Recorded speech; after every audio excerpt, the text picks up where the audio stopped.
I knew something was wrong the moment I stepped into the funeral home.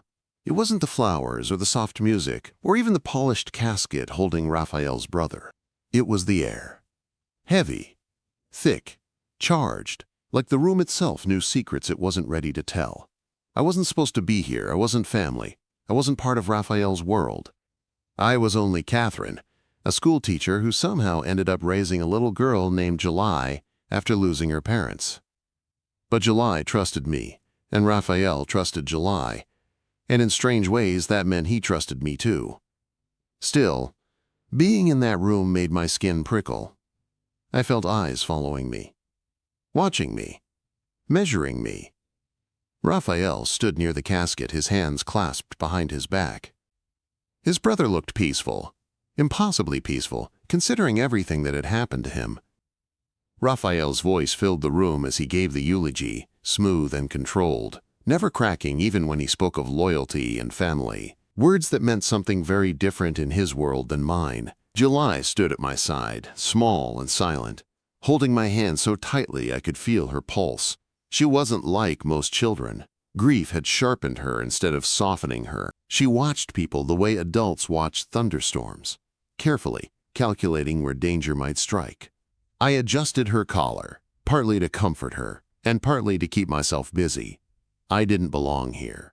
Every polished shoe, every tailored suit, every nod exchanged between men who pretended to mourn told me that this funeral wasn't just goodbye.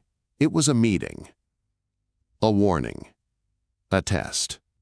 Raphael's inner circle stood close, quiet and alert. Even the flowers seemed afraid of them. When the eulogy ended, the room fell into a silence so thick it felt wrong to breathe. Then Raphael bowed his head, and for a moment he looked almost human, almost breakable. That's when July tugged my sleeve. Her eyes were fixed on a man entering from the side door. A stranger. His suit was expensive enough to make even Raphael's men stiffen. His hair streaked with silver in a way that looked intentional, polished. He moved like someone who believed he had the right to be anywhere. He didn't look at the casket first. He scanned the room. Slowly, purposefully, and something about him made July's grip tighten around my hand. "Catherine," she whispered, "look." I followed her gaze. At first, I didn't notice anything unusual, but July to July saw everything. The man approached the memorial book and bent to sign it.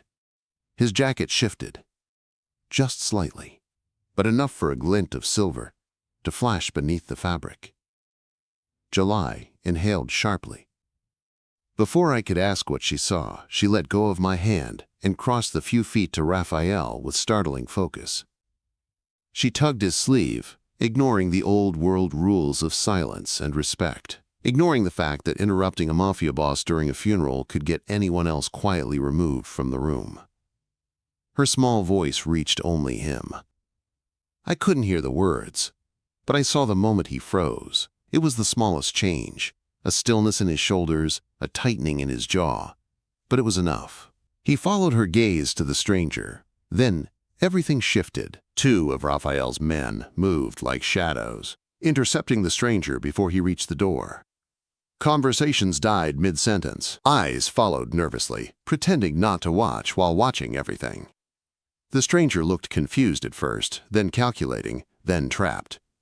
Raphael approached him slowly. Controlled, measured, deadly without lifting a finger.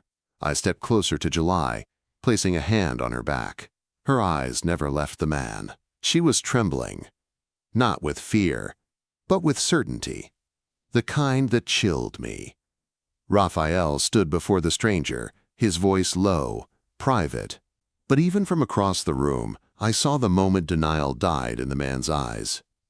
The moment he realized July had seen something he never meant for anyone to notice. Raphael's hand moved to his own chest, a gesture so small I almost missed it. But July didn't. That glint of silver, that hidden brooch, the one only Raphael's family should have had. The stranger swallowed hard. Then Raphael whispered one quiet order to his men. a command that shifted the funeral from grief to investigation. July pressed closer to me, her voice barely above breath as she whispered the words that had changed everything. Check his left pocket. And in that moment, I realized her small voice had just torn open a secret that might unravel all of us. The room felt colder the moment Raphael led the stranger toward the private door near the back wall. I didn't know what was behind that door, but July must have sensed it too because she reached for my hand again, squeezing hard enough to hurt. I didn't speak. I didn't ask questions. I just followed her quietly to a corner where we could still see the door without drawing attention. Raphael's men closed in around the stranger, guiding him through the opening with a calmness that scared me more than shouting ever could. When the door shut, the room fell into an uneasy silence. People tried to pretend nothing unusual had happened, adjusting dresses, sipping water, shifting in their seats. But every single set of eyes avoided Raphael's direction. That alone told me everything I needed to know. Something dangerous was unfolding on the other side of that wall. July stood so still beside me, it felt unnatural for a child. Her face was tight with concentration, her little jaw set with determination I had rarely seen even in adults. "What did you tell him?" I whispered softly, bending down. Her eyes lifted to meet mine, wide and dark. "He had the brooch," she said, "the same one from Raphael's brother's pictures." My breath caught. Of course she'd noticed. Of course she'd recognized it. She noticed everything. I wrapped my arm around her shoulder and pulled her close, but she kept staring at the door, her body leaning slightly forward, like she was connected to what was happening behind it. Minutes passed. Maybe 10, maybe 20. I couldn't tell. Time stretched strangely in a room full of pretending mourners and unsaid truths. Then the door cracked open. Just an inch. Enough for Raphael to look out. His eyes scanned the room until they found July. When he saw her, something softened in his expression, just briefly, before he stepped back inside and closed the door again. I didn't know if that look meant reassurance or warning. The weight felt unbearable. Finally, the door opened again. This time Raphael stepped out fully, his expression unreadable but his posture different, more guarded, more resolved. He walked straight toward us. People parted for him instinctively. The air changed when he moved. He stopped a few feet away and lowered himself to one knee so he was eye level with July. I didn't think I'd ever seen him kneel before, not for anyone. "You saw something important," he said gently. July nodded. "What you said helped," he continued. "More than you know." She didn't smile. She didn't bask in the praise. She only asked, "Is he dangerous?" Raphael hesitated. That alone frightened me. "Yes," he said softly, "but not as dangerous as the people he works for." July swallowed, then whispered, "Are we safe?" He reached out and touched her shoulder, steady and sure. "You're safe with me." And somehow, impossibly, I believed him. Before I could exhale, 2 men stepped out from the private room, escorting the stranger. His confidence was gone, replaced with raw fear. They guided him toward a side exit, careful but firm. The stranger didn't look at anyone, not even at Raphael. The moment they left, Raphael turned to me. His voice, low enough only I could hear, carried weight heavier than the funeral itself. "What she saw, it wasn't small, Catherine. That brooch shouldn't exist in anyone's hands except my family's." I felt my stomach drop. "What does that mean?" I asked. "It means," he said quietly, "someone used my brother's things to get close. Someone inside our world. Someone who wanted him gone." The words shook me, not because of what they meant for Raphael, but because of what they meant for July. She had just exposed a traitor, a killer's accomplice, a piece of a puzzle bigger than anything she was ready for. Raphael exhaled slowly and looked between the 2 of us. "You both need to go home. Now. I'll send someone trustworthy to drive you." I wanted to argue. I wanted to understand more. But the way he said it left no room for discussion. His world was closing in, and whatever had started here today was only the beginning. As the driver guided us out of the funeral home, July leaned against me, exhausted. I kissed the top of her head, trying to be strong even though fear tightened every muscle in my body. But before we reached the door, I turned back one last time. Raphael stood alone in the center of the room, shoulders tight, hands clasped behind his back, staring at the spot where the stranger had stood moments earlier. A leader. A brother. A man standing at the edge of something dangerous and inevitable. And the worst part? I already knew. We were now part of it. The ride home was painfully quiet. July leaned her head against my shoulder, but her eyes stayed open the entire time. Wide. Alert. Thinking far too deeply for a child her age. Every few minutes she would squeeze my hand, as if checking that I was still there. I kept my arm wrapped around her, pretending to be calm even though my heartbeat felt too fast, too loud. Raphael had told us we were safe, but the way he said it, it felt like a promise made with teeth clenched, not certainty. When we reached the apartment, I locked the door and checked it twice before finally letting July take off her shoes. She moved slowly, as if her mind was still back in that funeral home hallway. I knelt in front of her. "You did the right thing," I whispered. She looked at me with those sharp, deep eyes that always seemed to see more than she should.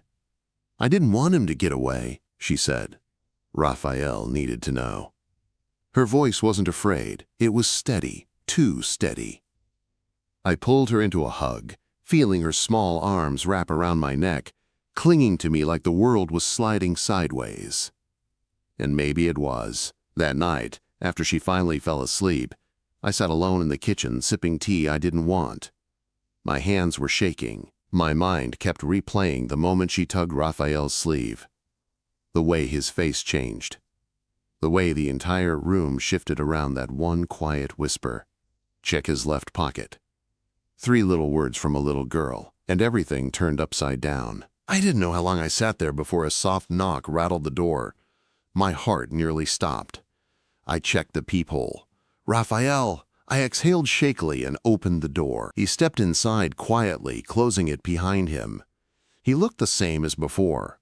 Suit perfect, hair sharp, but something in his eyes was different. Darker, heavier. "Is she asleep?" he asked. I nodded. "Barely." He walked to the table and lowered himself into a chair. For a long moment, he didn't speak. He just sat there, elbows on his knees, staring at his hands. I'd never seen him look so tired. "What happened?" I finally whispered. He lifted his head. His gaze locked with mine. "That man," he said. "He didn't just have the brooch. He was paid to track my brother, to follow him, to report his movements." I felt my breath freeze. "Someone inside my circle gave it to him," he continued. "Someone who had access to family things. Someone we trusted." His jaw tightened. "My brother suspected something. He wrote notes, kept track of conversations, patterns of behavior. I found his journal tonight." Quote, he rubbed the back of his neck, and for the first time since I'd known him, he looked unsure. "I didn't want this funeral to become a hunt," he said softly. "But July saw the one thing none of us did. That brooch was proof." I sat across from him, hands clasped. "What happens now?" I asked quietly. He looked at me for a long time before answering. "Now," he said, "I have to finish what my brother started. I have to find everyone involved." Fear flashed through me, sharp and sudden. "And us?" I whispered. His eyes softened in a way that almost hurt to see. "You and July are my responsibility," he said, "whether you asked for that or not." I swallowed hard. Raphael, her being involved, was that safe? He shook his head slowly. "Safe? No. But necessary? Yes." Then, almost painfully, he added, "And I hate that." Silence settled between us. Thick, complicated, full of truths neither of us knew how to say out loud. Finally, he stood and walked toward July's bedroom. He didn't go in. He only looked through the cracked door at the sleeping child curled under her blanket. When he returned, his voice was barely above a whisper. "She saved more than you know." I felt my throat tighten. "She's just a little girl." His eyes met mine. "She saw what grown men missed."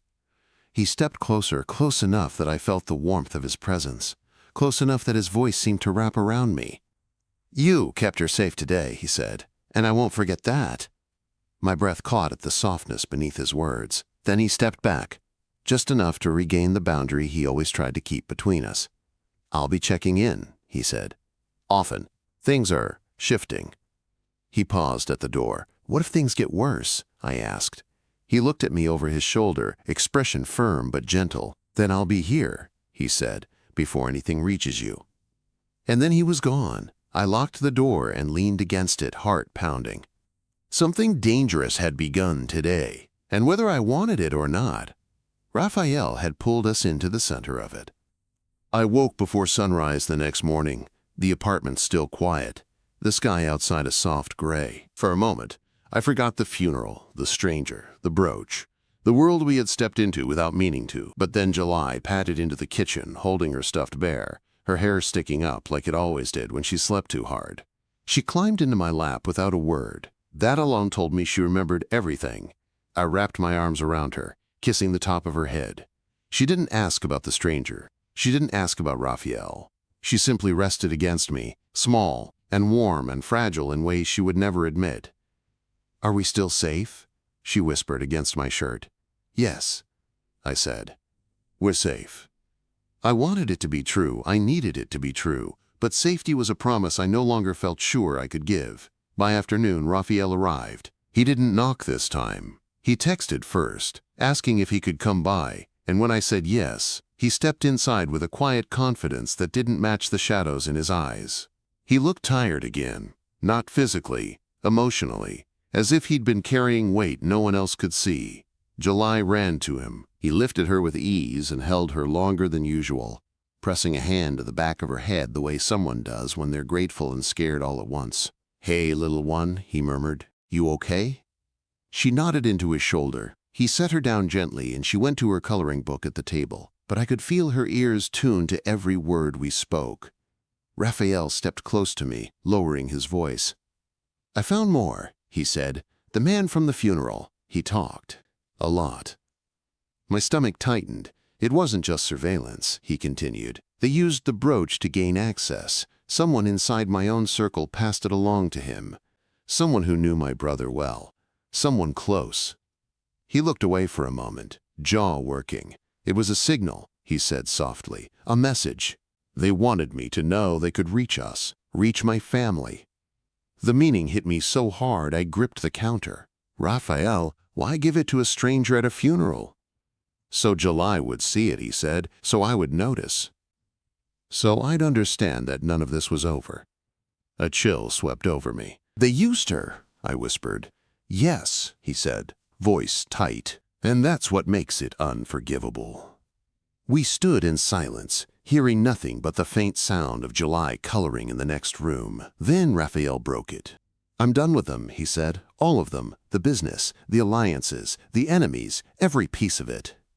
I stared at him, unsure if he meant what I thought he meant. "I'm getting out," he continued, "for good." My breath stalled. "I'm not keeping July, or you, in a world that drags children into funerals to send messages. I will not let my brother's fate be ours." The confession hit me harder than the morning's fear. "Raphael," I whispered, "is that even possible?" He stepped closer, his voice steady and low. "For the first time, yes. I have the leverage. I have the evidence.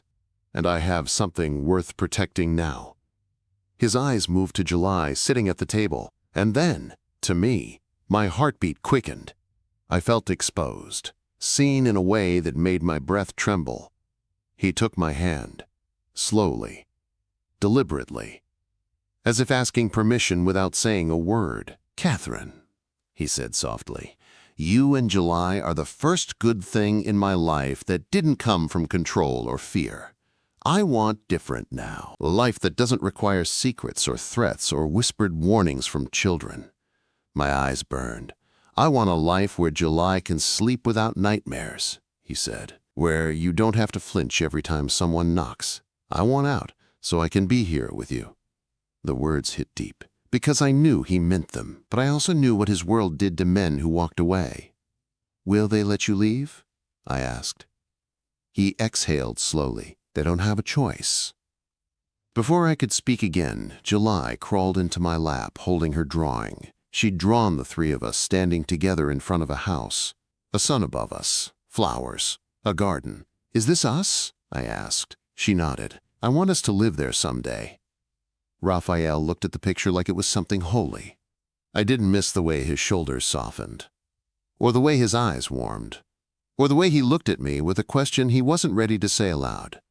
The future wasn't safe yet, but it suddenly felt possible. That night, after Raphael left with a promise to return soon, July curled against me in bed and whispered, "Did I mess everything up?"